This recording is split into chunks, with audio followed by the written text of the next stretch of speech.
Kwa ufupi sasa nataka kurudi katika kile ambacho kimetaka kukizungumza.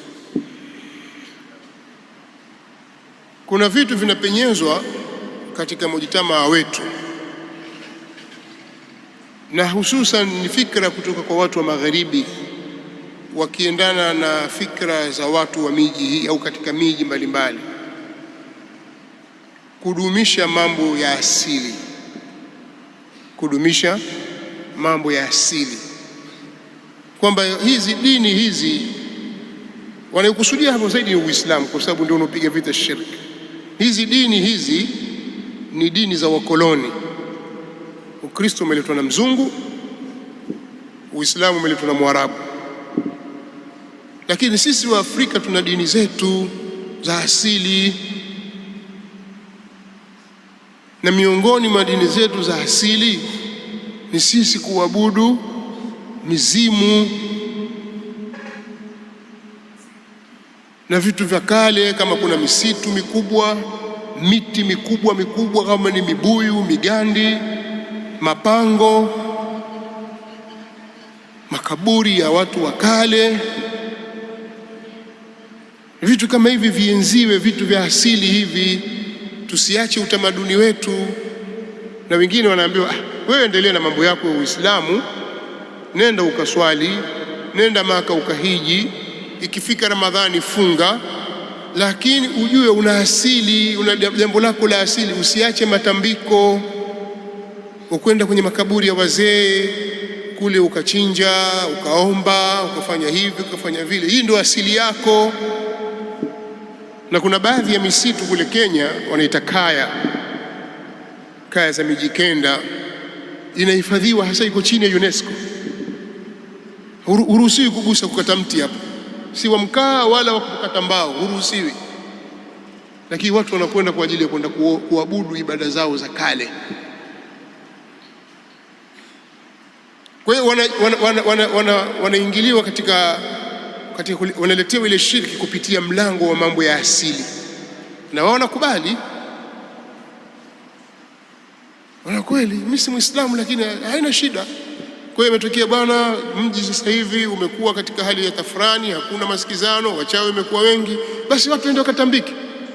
Yule anayeswali swala tano ndio atakiongoza katika msafara kwenda kutambika na kwenda kuomba watu wale wafu. Si kwamba anakwenda kufanya ziaratul qubur, ziara ya kisheria, kuyazuru makaburi, ziara ya kisheria. La, atakwenda kuchinja pale, atakula nyama pale na atawaomba wafu. Sasa hiyo ni tauhid? Swali ndio hiyo, ni tauhid? Na kuna watu wanaona kwamba sio shida, wache waende wenyewe, wanafanya mambo ya matambiko yao, sawa.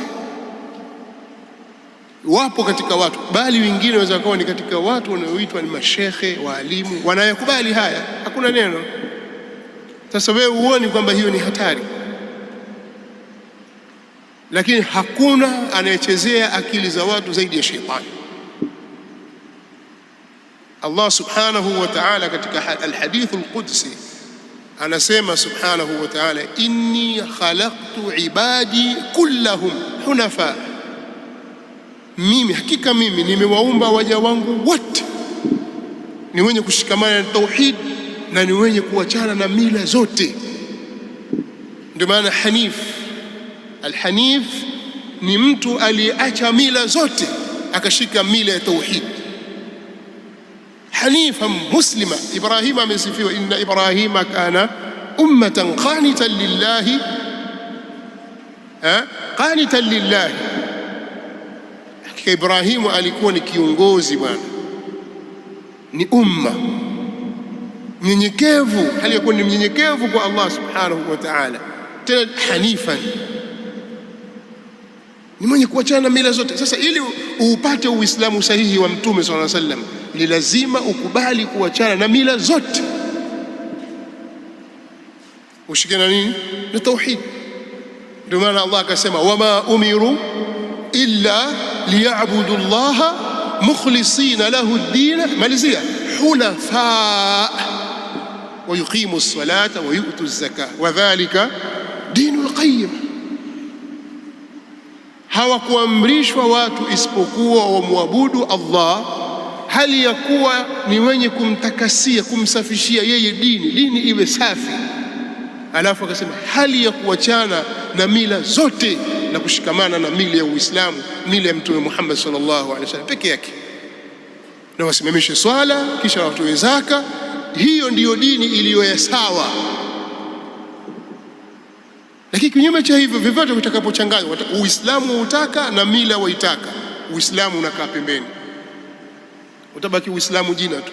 Mimi Muislamu lakini na mila za kwetu, na ukazitabikisha mila za kwenu, na miongoni mwa mila za kwenu ni kumshirikisha Allah kwa kwenda kuwaomba wafu, kwa kuamini kwamba kuna wafu hao roho zao bado zinatuzunguka sisi na zina athari kwetu.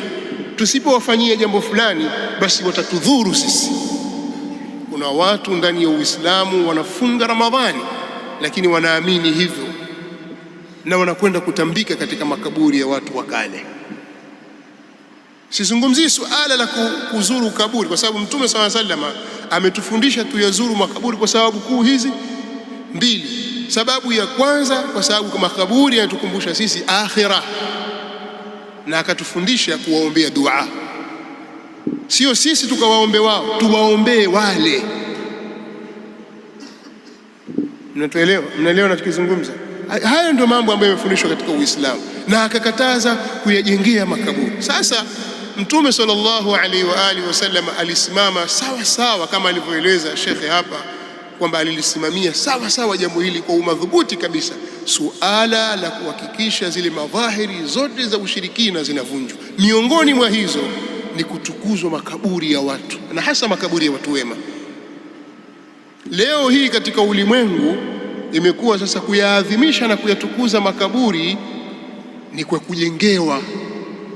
Wewe nenda katika nchi zote za Kiislamu isipokuwa daulatu tauhid as-Saudia, nenda nchi zote, nenda Misri ukaone kubur zinavyoimarishwa. Sasa suali, mimi nauliza swali tu la kawaida, hata walimu wa madrasa wa kawaida, je, Mtume sallallahu alaihi wasallam ametuamrisha tujengee makaburi au tuyavunje makaburi? Hii ni homework na wapo. Sisi tunasema tulivyomuelewa sisi, Mtume sallallahu alaihi wasallam ametuamrisha tuyavunje makaburi. Wallahi, atakayeelezea hadithi moja tu hata kama ni dhaifu ya kwamba Mtume sallallahu alaihi wasallam ameamrisha watu wajengee kaburi, mimi nitatoa pesa shilingi milioni 1 nitampa cash, nitaitafuta mpaka nitaipata, hata kama gari nitauza. Nipe hadithi ya kuonyesha kwamba kaburi latakiwa lijengewe. Wajua watu waadhimishe, tuache kumbukumbu ya watu wa kale. Mtume sallallahu alaihi wasallam amesemaje katika hilo? Amekataza hata kupakwa rangi na chokaa na jasi. Leo sisi tunaweka marumaru, ceramic, makaburi yanavutia kweli kweli. Nani kafundisha utaratibu huu? Nani kaufundisha utaratibu huu? Kwa nini? Kwa hiyo Mtume sallallahu alaihi wasallam anakataza msiwashe taa kwenye makaburi. Watu wawasha mataa na mafeni na isi zawekwa. Hamje nielewa pia yote haya Mtume kayakataza na wao wajua. Lakini kwa nini wanamkhalifu Mtume sallallahu alaihi wasallam? Kwa maslahi ya nani? Sasa hapa Myahudi ni nani? Yahudi ni yule anayekwenda kwa mafunzo ya Mtume Muhammad sallallahu alaihi wasallam, au yule anemkhalifu Mtume sallallahu alaihi wasallam? Hamsoma historia nyinyi? Wapinzani wa Mtume sallallahu alaihi wasallam walikuwa ni kina nani kama sio Mayahudi na Manasara, na hasa Mayahudi na washirikina? Sasa ni nani anastahili kupewa wasifu wa Uyahudi, kwamba huyu anakwenda kwa misingi ya maadui wa Uislamu? Ni yule anayekataza watu wasiyajengee makaburi, au yule anayejengea na kuyatetea? Fanyeni utafiti katika jambo hili, mtaona kwa uwazi kabisa suala la tauhidi ni suala muhimu sana. Sasa namalizia maneno yangu, nilisema nitazungumza kama dakika 7 mpaka 10, lakini naona maneno yanarefuka.